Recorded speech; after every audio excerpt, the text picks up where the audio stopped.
Encourage the public presence in environmental project. Sarawak cautiously welcomes Chinese tourists, and picnic turns tragic as one critically injured. These are the headlines for tonight. You're now with me, Lorenzo Isaac, and this is TVS Nightline.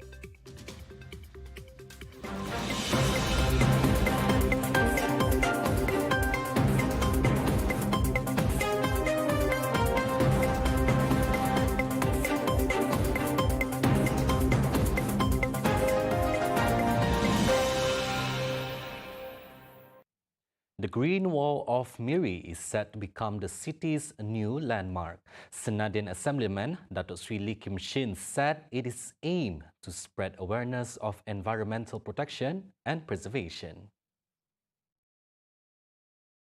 Projek yang telah dicadangkan ialah projek dinding dinding hijau Miri, the Green Wall of Miri, ya, di mana dinding itu akan diperbuat daripada bata eko, ya. Bata eko ni ataupun eco bricks diperbuat daripada botol plastik, ya. Artinya satu liter atau 1 liter itu berbagai saiznya. Jadi dimasukkan dalam botol itu iaitu bahan-bahan sepehan barang kertas plastik. Ya, jadi botol itu mesti sampainya yang penuh dan cukup keras. Ya, ada caranya. Jadi Brian dah tunjukkan cara-cara bagaimana kita membuat bata eko itu. He said this at the opening ceremony of Eco Brick by the Kuang YCU Association in cooperation with the Miri Second-Hand and Recycling Dealers Association. At the same time, Datuk Sri Lee Kim Shin also gave a contribution worth 5,000 ringgit to the Kuang YCU Association and 20,000 ringgit to the association to conduct their future undertakings. Meanwhile, the Green Wall Miri was made out of eco-brick materials, which is plastic that cannot be recycled. Chairman of the Miri Second-Hand Recycle Dealers Association said the wall required more than 10,000 bottles to be commissioned. Kita mau pakai eco brick itu, kita mau bikin satu tembok. Kita cakap itu adalah the Green Wall of Miri. The Green Wall of Miri lebih kurang satu perkataan. The Green Wall of Miri satu perkataan lebih kurang 3 meter kali 3 meter tinggi. Jadi the Green Wall of Miri lebih kurang panjangnya 57 meter dan kita akan apply Malaysia Book of Record. Malaysia Book of Record. Lepas tu kita sekarang sudah berjaya mengkumpul lebih kurang 11,464 botol eco brick dan seberatnya 1,9 ton punya itu single use plastik sudah di kita semula. Okey, kita lagi ada satu tujuan atau satu dream yang lebih besar, itu ialah kita apply Malaysia Guinness Book World Record, itu ialah 20,000 botol. Itu ialah satu target yang lebih tinggi lah. Kita ada Persatuan Kuang Wisau juga turut menyertai projek dukung eco brick ini dan mereka mau buat lebih kurang 500 botol eco brick lah. Jadi yang sudah kumpul 500 botol eco brick itu kita akan ada tuliskan sumbangan persatuan atau sesiapa organisasi tentang projek eco brick ini. Contoh satu dinding lebih kurang 500 botol. 500 botol itu sama dengan 100 kilo punya single use plastik sudah di kita semula, sama dengan 200 liter kilogram punya itu petrol sudah berkurang dan juga sama dengan 600 CO2 emission reduce. Itu ialah kita sumbangan kita kepada alam sekitar kita. Eco brick is processed from a combination of plastic waste that is cut and shortened to small, which is then stuffed into a bottle until it becomes hard. The program has attracted a total of 26 organizations, 21 schools, 3 government agencies, and 2 non-governmental organizations. As China prepares to open its border on January 8, many are still divided amid a fresh surge of COVID-19 cases in the country. Nonetheless, Sarawak welcomes the return of Chinese tourists as it bolsters its precautionary measures on tourist arrival to prevent any possibility of another major outbreak. Minister of Tourism, Creative Industry and Performing Arts Dato Sri Abdul Karim Rahman Hamza stressed the importance of such action in weighing the benefit of inbound Chinese tourists in driving the country's tourism industry. Meanwhile, Health Minister Dr. Zalina Mustafa said the Ministry of Health is closely monitoring the country's COVID-19 development, including restrictions that have been made by several countries against travelers from China as part of its measures to contain the possible surge of infections. She said with the extension of Malaysia as an infectious endemic area until June 2023, MOH can take any immediate action when required. In a statement released today, Dr. Zaliha said that based on the information reported by China to the World Health Organization, variants and subvariants found in China have also been detected in Malaysia. Thus, she urged the public who received their first booster doses and have already exceeded the 6-month period to get a second booster shot and not wait for a specific bivalent vaccine. An outing of 3 friends at Sungai Rayu, Matang turns into a tragedy when one of them is critically injured from drowning. According to sources, the 24-year-old victim, identified as Chai Zhen Yu, is now battling his life at the Sarawak General Hospital. Chai and Fu Tek Kwan, 20, were unconscious when rescued by the public, while Fu Tek Wee, who was the first to be rescued, was conscious and unharmed. All 3 victims were rushed by the public to the hospital for medical attention. However, Tek Kwan managed to regain consciousness and was then admitted to the red zone over suspected fluids in his lung. Sarawak Fire and Rescue Department Bomba spokesperson said the group, consisting of 3 male youths, went for a dip at the said stream around noon on Monday, January 2nd, when the incident occurred. The team was making their way to this scene when they were stopped by members of the public, with one of the victims identified as Chai. On board, the victim was then transferred to the EMRS ambulance and rescuers then performed early medical attention as it made its way to SGH. The victim was later handed over to the hospital for further treatment. The Malaysian Association of Tour and Travel Agents, MATA, has shut down calls by certain quarters to close off Malaysia's border to tourists from China.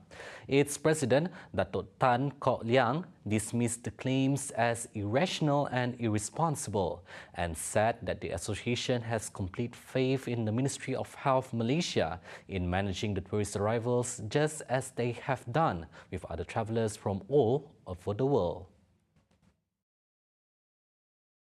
He added Malaysia has been making steady positive progress towards recovery since the reopening of the country's border in April 2022, and any sudden reaction to reintroduce restrictions without proper planning risks undoing all that it has achieved.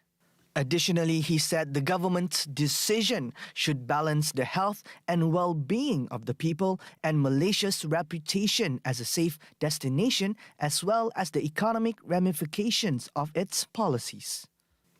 According to Kok Leang, Malaysia recorded over 3.1 million Chinese visitors in 2019, making it the country's 3rd largest source market for international arrivals. Early estimate also indicated that 1.2 million Chinese would travel to Malaysia this year, which is expected to generate approximately 3.6 billion ringgit in tourism receipts. Not ruling out the possible emergence of a new COVID-19 variant could be the reason behind China's surge of cases.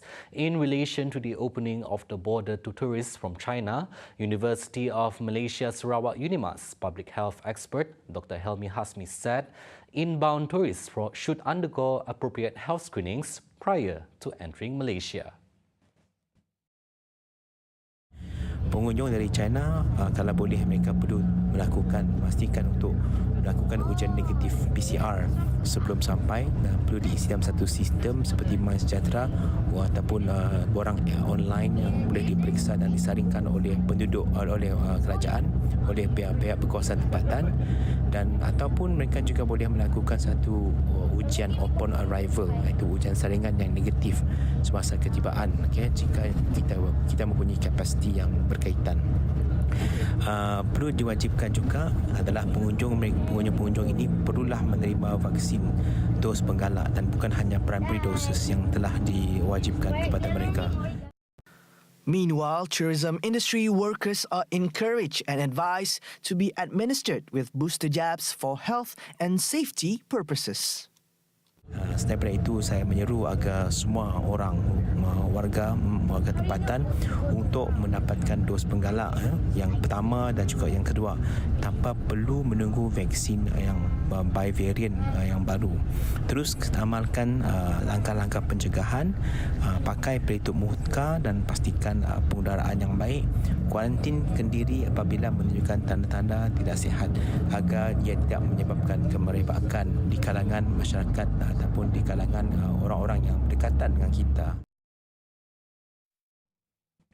Luck was clearly not on their side when 2 from the initial 6 group of men were arrested in an illegal cockfighting ring along Jalan Ulu Pedanum Pakan Plantation. The arrest was made in an operation codenamed Opadu conducted around 2:15 p.m. on Sunday. According to Julao District Police Chief Deputy Superintendent Andam Sulin Berayun, both suspects aged 52 and 64 were detained.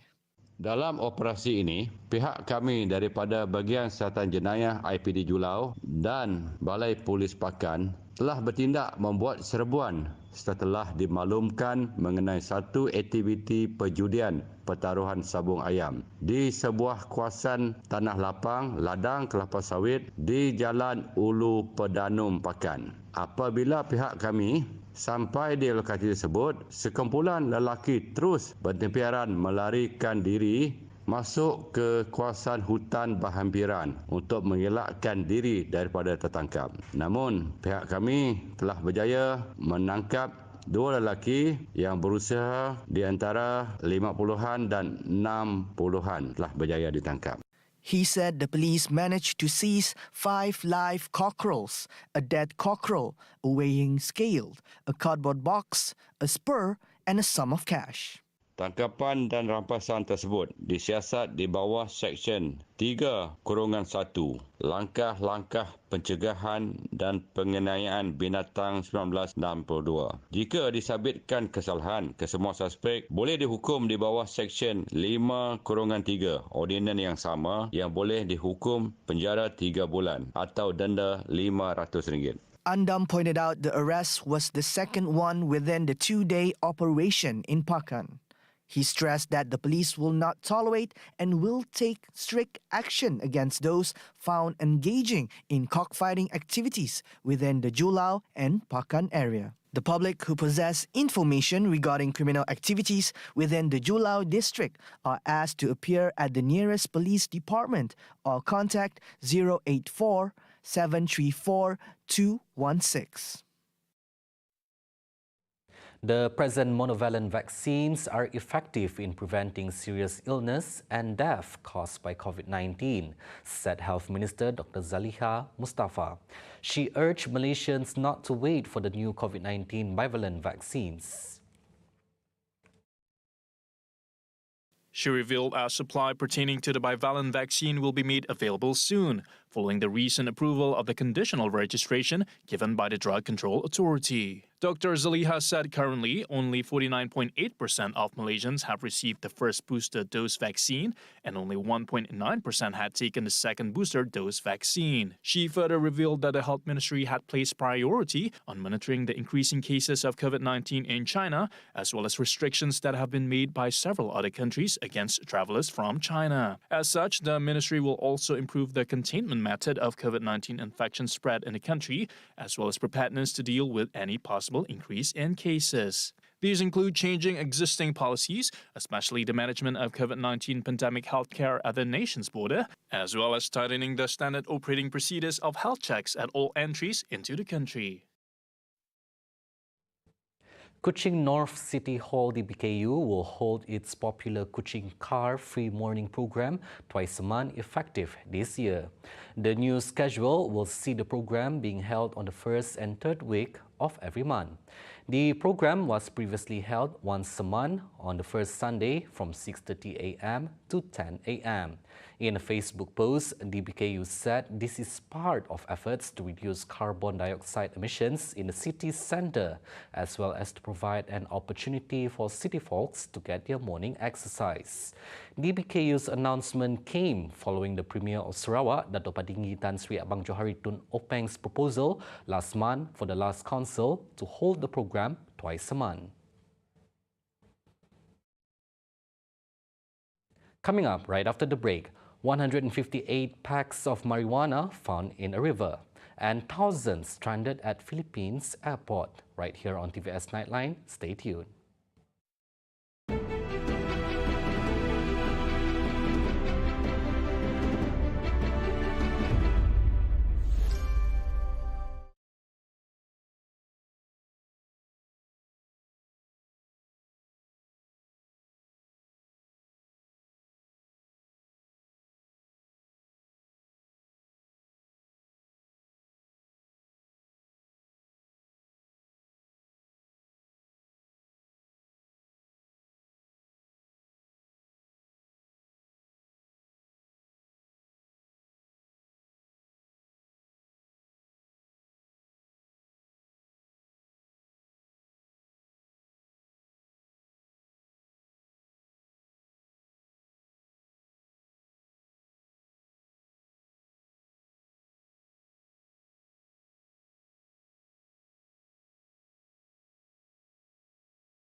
Welcome back.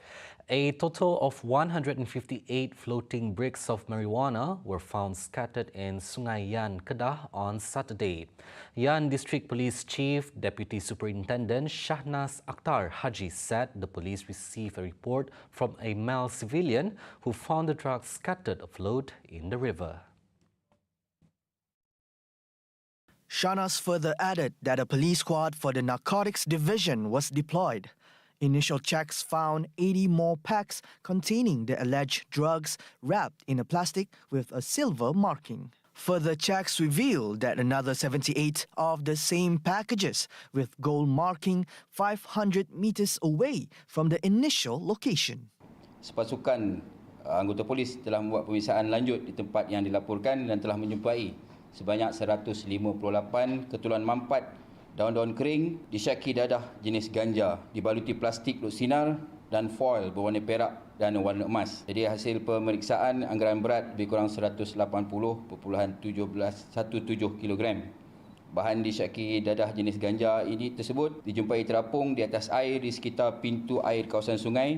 He said this at a media conference at Yan District Headquarters on Monday. Shahnas noted that the police have also checked further along the river with no other findings. He said all the 158 pieces of marijuana were then taken to District Headquarters. The case is being investigated under Section 39B of the Dangerous Drugs Act 1952. The Education Ministry, MOE, will continue the investigation for disciplinary purposes following the incident of two Melaka under-14 girls volleyball team players allegedly slapped by their coach. As part of the investigation, the ministry will have a meeting with the parents of both the girls to get more information on the incident. The ministry in a statement today said that it views the issue seriously and will provide full cooperation to the police if a report is lodged about the incident. A video of the incident has been making the rounds on social media since yesterday. Following the incident, the Malaysia Volleyball Association (MAVA) said it had suspended the coach involved from all national volleyball activities until the investigation is completed. MAVA also said that it had taken immediate action to set up an investigative body to look into the incident and would contact the related parties for that purpose. A man was killed after the vehicle he was driving crashed into an electric pole and plunged into a drain at Jalan Nyelong Bypass in Sarikei early Monday morning. According to Sarikei Bomba Chief Mahmudin Narudin, the deceased, identified as 49-year-old Lau Chung, was believed to be heading towards Jalan Meruton from the town area. Pasukan bomba mengambil masa hampir masa sejam untuk mengeluarkan mangsa yang terperangkap di bahagian tempat duduk pemandu. Operasi ini akan mencabar bagaimanapun dengan kemahiran pengalaman yang kita biar melakukan atau mengeluarkan mangsa. Sebaik saja bajaya dikeluarkan, mangsa bagaimanapun sudah disahkan meninggal dunia oleh perbuatan yang berada di lokasi dipercayai akibat kecederaan parah yang dialaminya. Ini merupakan kemalangan maut pertama di Sarikei pada tahun ini. Punca kejadian masih dalam siasatan. The four-wheel drive vehicle was believed to have lost control before hitting an electric pole and crashing into the drain. The victim's body was handed over to the police for further action.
Now on to some world news.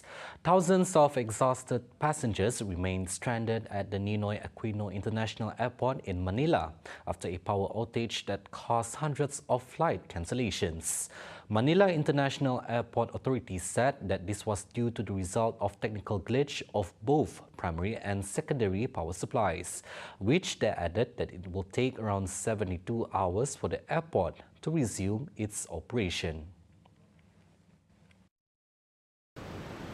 We expect operations to normalize at this point in time.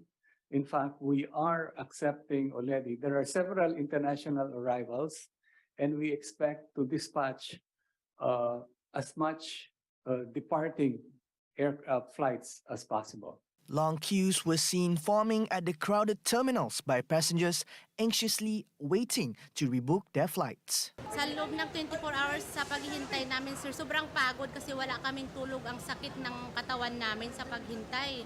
Tapos yung wala pa kaming upuan dito. Minsan naghihiram-hiram na kami. Kung hindi, sa mga gilid-gilid nakaupo na kami para lang makapahinga. Galing po ako sa bansa na sa Istanbul. Papuntang dito nga. Tapos sa 10 hours na po ako naghihintay para sa next flight ko po sa papuntang Cebu. Ang nangyari po na cancel po yung flight ko. Dahil po doon medyo na-stress na po ako sa kakahintay, haba ng pila, yung pagod. Expect po namin na makauwi kaagad. About 65,000 passengers were affected after 361 flights were either delayed, cancelled or diverted to other regional airports on Sunday, while multiple other flights were forced to reroute in order to avoid Philippine airspace. Previously, the Ninoy Aquino International Airport has been ranked among the world's worst international gateways, with flight delays a regular occurrence and a history of upgrades being delayed or abandoned due to disputes between the airport and contractors. Residents of China's key cities of Beijing, Shanghai and Wuhan are returning to regular activity on Monday. Traffic is building again on the capital's road as people quickly return to outdoor sites such as lakes, rivers and shopping malls. However, according to the state media, businesses is still slow in some smaller confined places, such as restaurants. It also reported that the people who had been infected were not as anxious as before.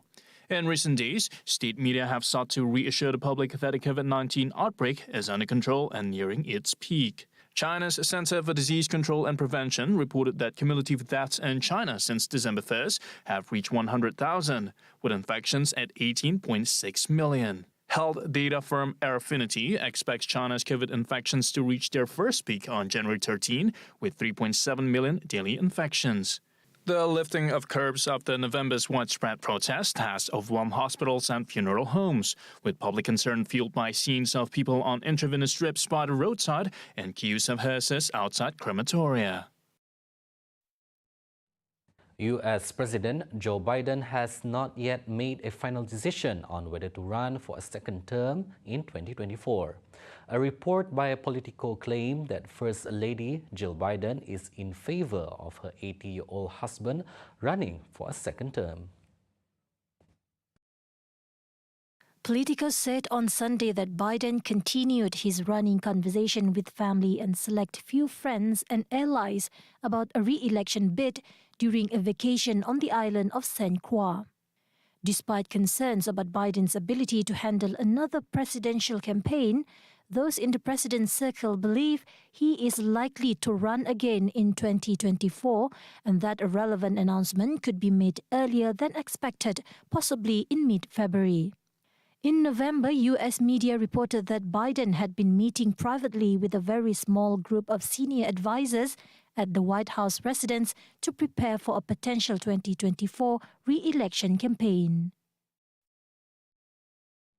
Russian drones targeted infrastructure in Ukraine's capital and surrounding areas on Monday, as Russia extended its bombardment into the second day of 2023, resulting in some power outages and damage in energy facilities. According to Klitschko, one person was wounded by debris from a destroyed drone that hit a road and damaged a building in a northeastern district of the capital. The regional military command in Ukraine's east said air defense systems destroyed 9 of the Iranian-made drones over the Dnipropetrovsk and Zaporizhia regions by the early hours on Monday. President Volodymyr Zelensky said on Sunday that Ukrainian forces shot down 45 Iranian-made Shahid drones fired by Russia on the first night of the year, praising Ukrainians for showing gratitude to the troops and one another. Meanwhile, Russian President Vladimir Putin, in a stern New Year's speech, signaled no let-up in his assault on Ukraine. Kiev military administration said by 3 a.m., Ukraine's air defense systems destroyed 20 air objects above the capital. See the world closer with TVS as we bring you the latest news updates both locally and internationally. For more headlines anytime at tvstv.my or follow us on our social media platforms. Those were the updates on TVS Nightline. I'm Lorenzo Isaac. Thank you for watching.